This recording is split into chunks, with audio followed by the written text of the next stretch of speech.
పెళ్లి చేసుకొని ప్రామిస్ చేసి వద్దు అని చెప్పడం. ఇది మామూలుగా అమ్మాయిలకి వర్తిస్తుంది, కానీ పెళ్ళి అయిపోయిన మహిళలకి వర్తించదు. ఓకే.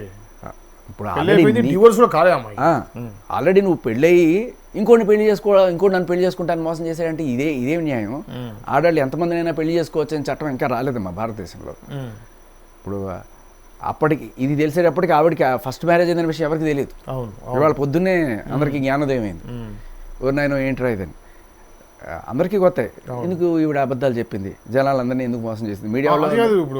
ఇప్పుడు అదే కనుక అబ్బాయి ప్లేస్లో అమ్మాయి, అమ్మాయి ప్లేస్లో అబ్బాయి ఉండుంటే, అబ్బాయి ఆల్రెడీ ఒక పెళ్ళి అయ్యి ఇంకొక పెళ్లి కానీ అమ్మాయిని చేస్తుంటే ఇది పెద్ద కేసు అయి ఉండేదిగా కదా. అదేగా జానీ మాస్టర్ కేసు. దీనికి రివర్స్ జానీ మాస్టర్ కేసు.